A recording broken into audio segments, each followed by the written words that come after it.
Fallen Fury.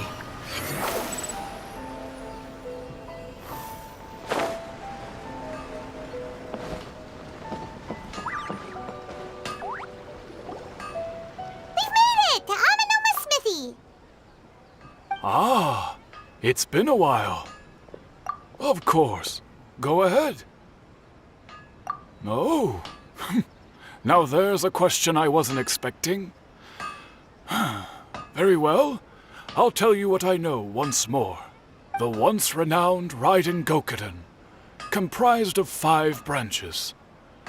Amenoma, Futsu, Ishin, Hyakume, and Senju. The art of forging practiced by these 5 clans was first taught to them personally by the almighty Shogun. Over time, the 5 branches diverged from one another as generations of bladesmiths honed and perfected their craft until they became 5 distinct traditions. Most of the great swordsmith clans of old have since fallen into decline, and for a long time, only the Amenoma branch kept its art alive. But fortunately, Kaedehara Kazuha recently returned to Inazuma and took up the mantle of the Ishin art. Now, 2 clans remain of the original Gokuden 5. If my memory serves me right, you yourself were present when he forged the Ishin blade. Oh yeah, we were! Paimon remembers that now. We learned a bit about the decline of the Raiden Gokuden then, too. It seems like such a shame. That, my friends, is a tragic tale indeed. In fact, this was not made known to me for most of my life. All these years, I knew of those great clans' demise, but never the cause. Only recently, when the question was on my mind, did I ask Kaedehara Kazuha about this. He told me that, as we are both heirs to a branch of the Raiden Gokuden, it was right that I should know the truth. There is no harm in telling you, but I must warn you. It is a dark and sorrowful tale. The Raiden Gokuden were the targets of a murderous rampage by a vengeful bladesmith. Vengeful? Why? 400 years ago, so I'm told, there was a catastrophic malfunction in Tatarasuna's furnace. One brave swordsmith heard the commotion and chose not to flee, but he rushed to the scene, hoping to prevent a disaster. Tatarasuna was home to a state-of-the-art forging and smelting operation in that day, and overseeing it was the armory officer. His surname was Niwa, though he had family ties to the Kaedehara clan. Knowing that they had just one chance to save countless lives, Mr. Niwa and the swordsmith leaped together into the furnace. The furnace quickly stabilized, but neither of them made it out. The smith's death, though heroic, dealt a devastating blow to his family's fortunes. His orphaned son was left to fend for himself, and grew up deeply resentful at the world. In his heart, the whole of Inazuma was culpable in his tragedy. He hated the almighty Shogun for her apparent indifference towards his father's death, and he hated everyone who had done nothing to try and save him. Powerless and destitute, the only legacy he had to pass on to his children was his hatred. Generation after generation bore this grudge, living in utter misery. Alas, if only the story could have ended there. But 100 years ago, the then head of this family reached the end of his wits. He could bear their fate no longer, and yet he could do nothing to change it. Finally, he made a drastic decision to take revenge on the Raiden Gokuden. In doing so, he sought to vent his pent-up anger and shake the very foundations of Inazuma's forging industry. In his fury, he murdered indiscriminately, killing even bladesmiths from the Hyakume clan which he belonged to. His goal was absolute, the devastation of all of the Raiden Gokuden. But when he came to the Kaedehara and Kamisato clans, his killing spree came to an abrupt end. He failed to catch them unawares. They fought back fiercely, and they did not spare his life. That is why the Kaedehara clan and their Ishin art survived that day. I suppose they were the lucky ones, under the dire circumstances.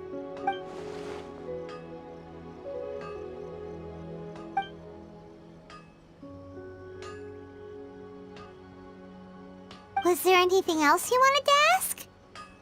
Kazuha? Why, yes. Just yesterday, in fact. We spoke for a while over some tea. He seemed well.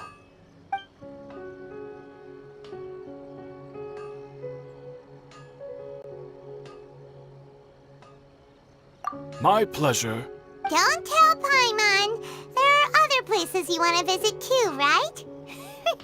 Your expression says it all. You can't hide anything from Paimon. On to the next stop. Lead the way, traveler. Paimon will be right behind you.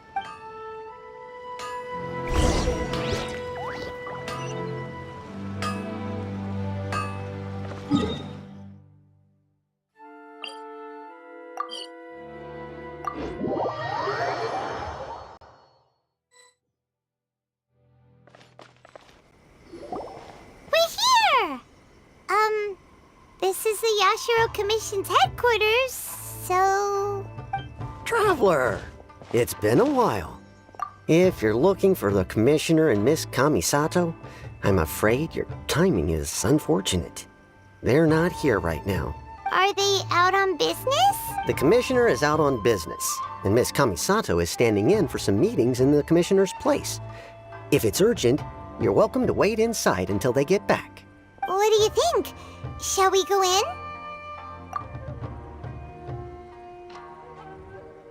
If it were anyone else, I couldn't allow it. But seeing as you're so close with the Commissioner and Miss Kamisato, I think it should be okay. We'll be heading in then. Thanks! Hello, dears. Is there something you want to say? Of course, traveler. Yes, I know who you are. Miss Kamisato has told me about you. What would you like to know? Oh, they're both very well indeed.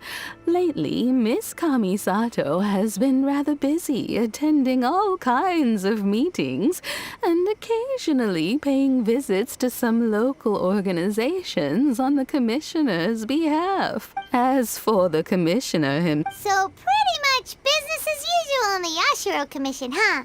very much so.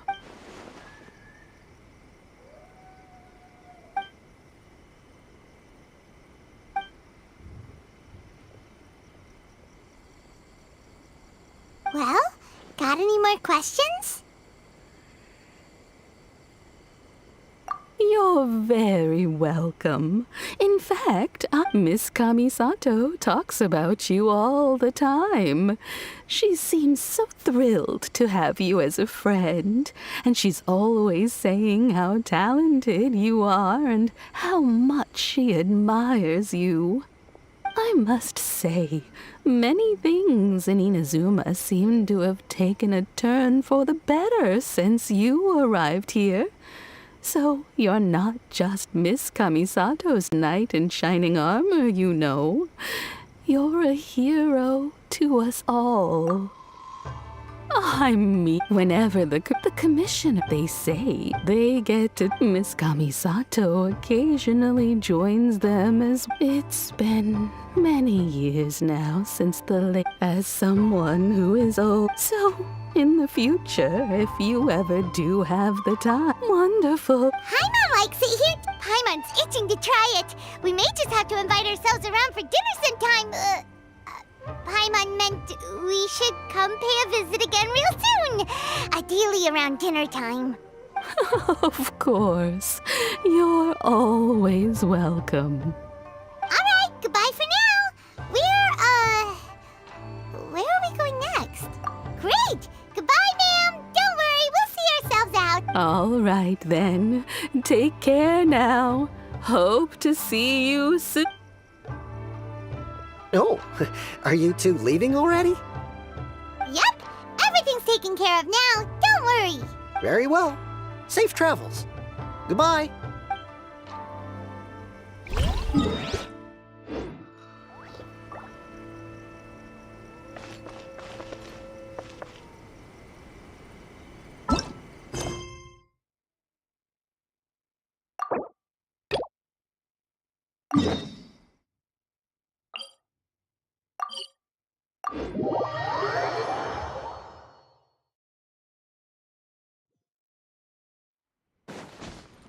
The wind rises.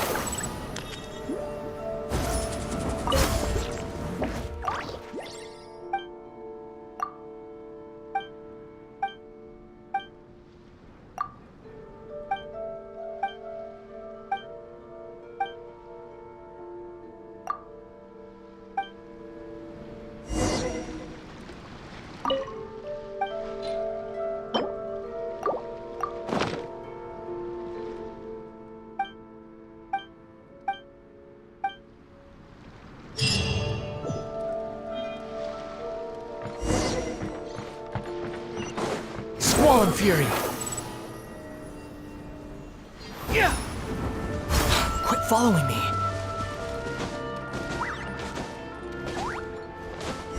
Hup. Well, here we are. But what are we looking for? Something or someone? Do my eyes deceive me, or is that the Traveler and Paimon? Xavier, what are you doing here? I was in the general area, and now I'm in this specific area. There, that's me. So what about you two? We have some questions and thought you might be able to help. Certainly do. I've researched the furnace here in some depth. If there's anything you want to know, just ask away. Like the back of my hand. Make no mistake, I have been here a good... Not only that, but I've met people in Inazuma whose families used to live in Tatarasuna years ago. They said it's all true, the history here. Oh, well, it's a long story, don't you know? The tale of Tatarasuna starts a long time ago.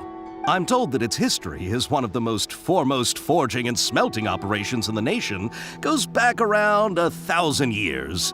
Still, the furnace has had a couple of serious maintenance issues along the way. A couple? When exactly? One was just in the last few years, the other was several hundred years ago. A fun fact, I'm not the first Fontaine tech guy to come and work on it either. There was a guy back then too. They say he was a mechanic who consulted on a technology upgrade. It seems like the technological collaboration between our two nations goes back a long way. How about that?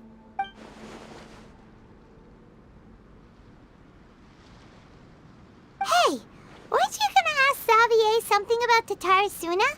Come on, ask already. Oh, I didn't realize you two were here for a history lesson. Me neither. Paimon doesn't know what's gotten into this one today. Feels like we've been preparing for a history exam or something. What brought this on? Did you just wake up today with a sudden burning desire for historical knowledge? Sure, go ahead. A kabuki mono? No, I can't say that I have. I do know the word, Inazuman for those eccentric types who always go around dressed to the nines. Just the sort of person that I'd like to meet, actually. But sadly, I've never had the pleasure, nor have I come across anything to do with a kabuki mono where Tatarasuna is concerned.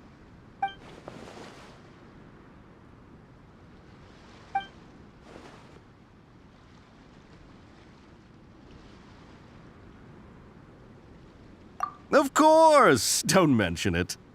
Oh, we're leaving? Okay, bye, Xavier. Oh, you're most welcome. More than happy to help. Farewell.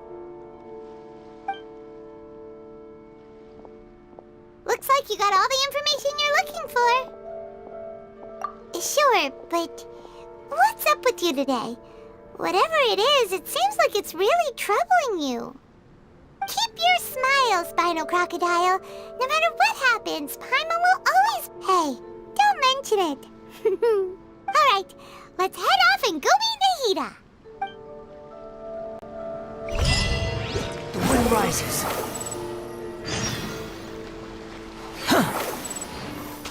Shine down! Look at you, Spoontail! Shake it and stir! Now you shall perish! Unsightly insects. Squall and fury. Huh. You even want this?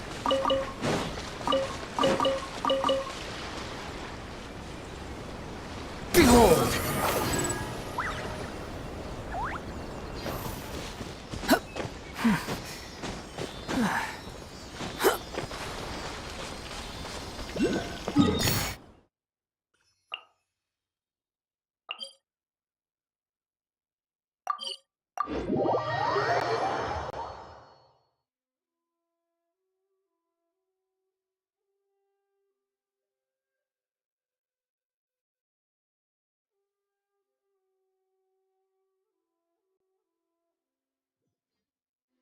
The wind rises.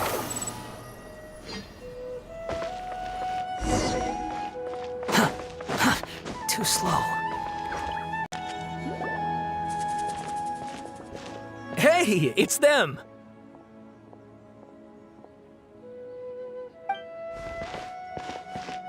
Akaba, Sawada, you're still here?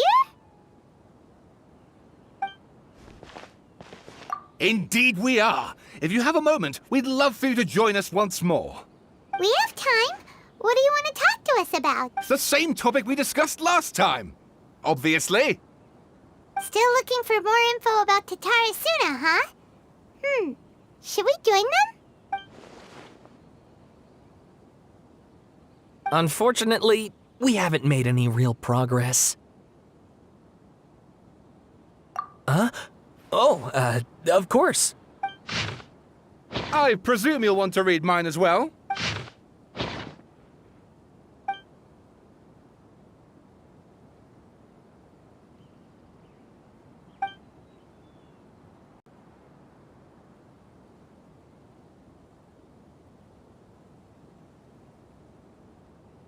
Well, what do you think? Hey, Traveler. Remember how last time Akaba was saying how he wished he could gather more information about all this? Well, we just got back from Inazuma. So how about we tell them what we learned? What did you find out? Something big? It's a long story. Basically, we have some friends in Inazuma, and... Wow, so many new details. Thank you so much for sharing that with us. Well, well. So it all comes down to one man's desire for revenge. Huh. You heard this from a member of the Armanoma clan, you say? Then I guess it must be true. Ugh. So there's no ghost story here after all. This new information actually lends further credence to my hypothesis. Evidently, swordsmiths were seen as having an incredibly prestigious role in society those days, to the extent that harming them was conceived of, at least by the perpetrator, as a way of exacting revenge against those in power. Yes, okay, point taken, you were right. But that doesn't mean I can't carry on with my novel. And they're back at it. These guys are really into this. Oh, so sorry. Look at us, prattling on about our projects and ignoring you. Thank you so much for the information. You're welcome. See ya. Keep us in the loop if you find out anything else. Will do. Squall and fury.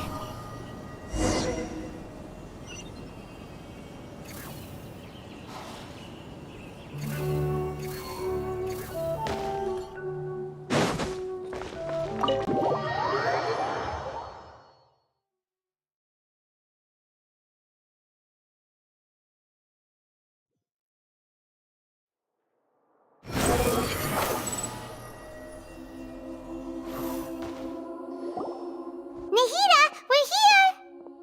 Traveler, Paimon, how have you been? Ugh, where to to start. Paimon hasn't had a moment's rest this whole time. That night, we ended up chatting and chatting until suddenly the sun was up. And then he decided he wanted to go to Inazuma. The Balladeer? This sounds like some kind of code name. You look troubled. Is there something you need to tell me?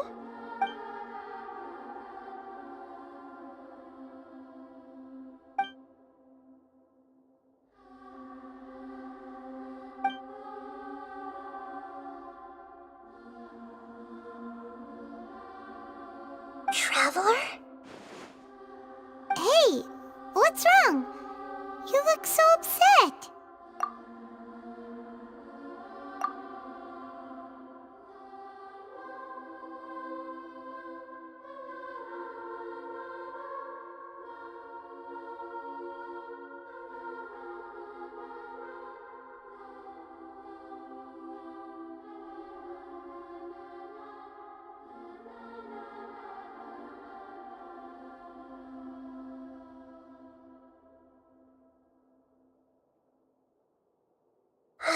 That's quite a story. So, this puppet known as the Balladeer erased himself from Irminsul, hoping that he could change the past. But how was he even able to do that? As the Traveler said, he very nearly became Sumeru's deity. Admittedly, I remember it a little differently. I don't recall finding anyone inside the machine after we defeated it. Nevertheless, it does make sense.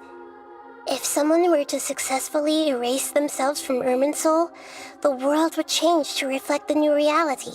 So, you believe this person really existed, and we just don't remember him because... well, because he literally changed the world? Yes. Theoretically speaking, it is possible to do this. But I'm struggling to imagine the kind of person who would dare go through with it. The Traveler comes from a world beyond Tevat. That's why there's no information about him in Irminsul, and it also explains why any changes to Irminsul wouldn't affect him.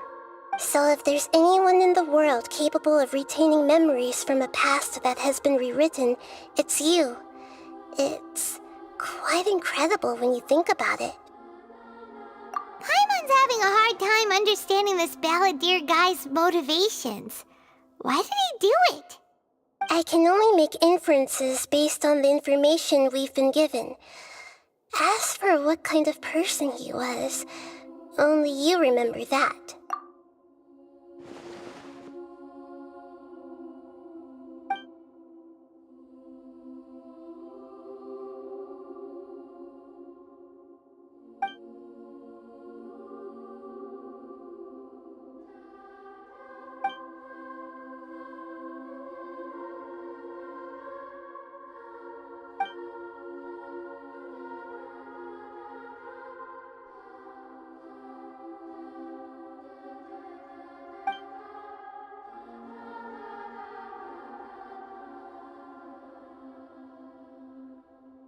Something else worrying you? Something that you can't share? It couldn't change the fate of the ones who had died, right? Once the Balladeer realized he hadn't been betrayed after all, it must have completely changed his view of the people of Tatarasuna. Now he saw them as friends again. He couldn't keep hating humans after that. And if he thought there was a chance he could save his old friends, it would be hard not to try. The story makes sense. Every part of it. The Balladeer tried to achieve godhood with the Doctor's help. He was unsuccessful, but retained the power to connect with Irminsul. That power then enabled him to change what was recorded in Irminsul and erase himself, even though he didn't have much strength left. Yeah, it does make sense, but it still ended in tragedy for his friends. It just feels so hopeless. He gave everything to do this, but it seems like he got nothing in return.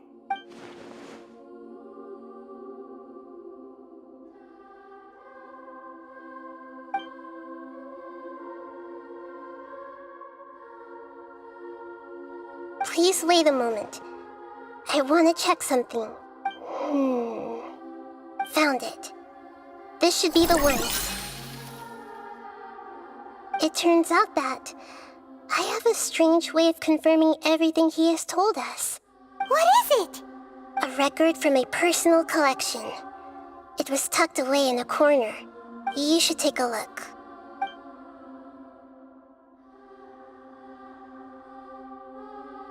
Is this a fairy tale? Who wrote it? I authored this record myself. Huh? You wrote a fairy tale that somehow has something to do with the balladeer? When combined with the traveler's narrative, it's clear that this story is an allegory. Everything in it is a symbol for something else. Hold on. So this record survived from the past? Yes. Any information about the balladeer or the kabuki mono in other records will have been changed. But I wrote this story in a way that means it was left intact. Changing the information in Irminsul changes to that. But Irminsul can't change information that was well hidden in advance. I guess I must have written this story as a backup before the balladeer entered Irminsul. That's incredible! What a great idea! And sending the traveler into Irminsul with the balladeer must have been a further precaution. I knew he'd remember everything. This story is abstract enough that it still resonates with the present information recorded in Irminsul.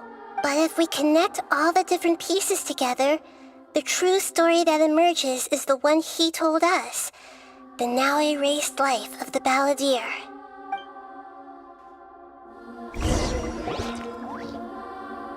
There was once a lone monster draped in fox fur. The monster found a family of foxes, joined them, and they became friends.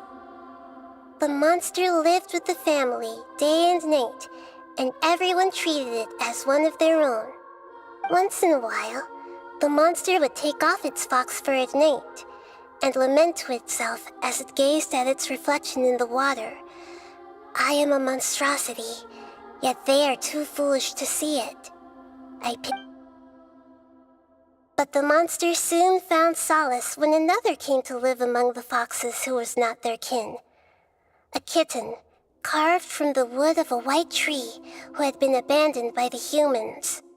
The kitten too wished to become a fox, but its tail was too slender and it could not grow a coat of richly colored fur. Yet when the other foxes saw this, they spoke words of comfort to the kitten. Even without a tail and fur like ours, you are still one of us. Furious at this happy resolution, the monster lit a fire on the mountain. The terrified animals panicked as the fire spread. The only way to extinguish the flames was to make a sacrifice. A gray fox stood up and addressed the monster. It said, "You are the cleverest among us. Surely you can help us find a way to solve this." The monster smiled, led the fox toward the fire, and murdered it. The gray fox's heart was turned into a beautiful drop of water, clear, spotless, and pure. The monster gave the heart of water to the kitten, telling him, "The foxes have decided. You are the one who must be sacrificed. Take this, quench the flames, and die for your fox kin." The fire was extinguished, but the kitten lived. It left that side of the mountain and found a little bird who had a broken wing. The two promised they would spend their whole lives together, but the little bird did not have long left to live. It passed away soon after. After burying the bird, the kitten left the mountain for good. Never again would it cherish a single creature nor a single blade of grass that stood on that mountain. The kitten spent the nights wandering aimlessly, gnashing its teeth at the moon. How it wished to swallow the moon and devour the moonlight. If the world could only return to darkness, then it would finally be peaceful and content. I will become the new moon, the answer to everything. Then, no one will know that there were once birds, foxes, and cats in this world. And no one can know that they were different.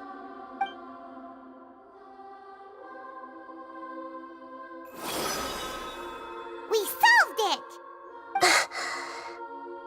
I remember now. This is not just the Balladeer story. It is his very own memories. I made a backup so that it would be preserved no matter what happened. To become a god, he was experimented on and modified countless times. It was brutal torture, and the only reason he was able to survive is that he was a puppet. This memory was extracted from him by the scholars. Presumably, they kept it to have something to defend themselves with. Creating a deity was just the first step. Some of them wanted to be able to control it. That's why they backed up his memory for later use. I buried it deep inside one of my own dreams, and then hid it inside an allegorical story so that it wouldn't be altered. It's hard to believe that this person really existed, let alone that he tried to get rid of us on more than one occasion.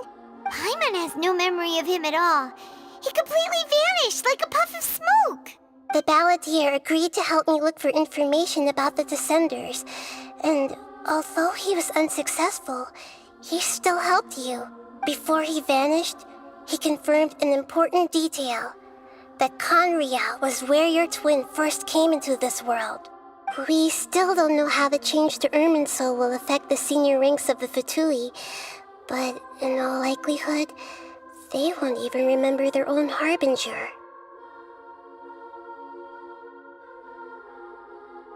It sounds like Paimon wouldn't like this guy a whole lot if he was still around. But still, Paimon doesn't like the way it all ended that much better. This is why wisdom alone cannot answer all our questions. We look, we see, and we comprehend, but the question still troubles us. So the answer is not everything. People yearn to find the truth and then conquer the troubles they face. When you give someone the truth, you give them a chance to choose their own destiny. To others looking on, this may seem like a pointless endeavor, but for him, the chance to act on his desire to disappear must have meant a lot. Never forget that even when we walk beneath dark clouds along a road filled with suffering, the light of wisdom is always there, guiding us toward a better destination. And that is what you have been doing all along. Yeah, Nahita's right. Cheer up. How about we go get something to eat? We can pick up this heavy conversation again later. Good idea. Paimon, why don't you take him out for a walk to clear his head? You got it. Come on, traveler. You need to get out of your head for a while.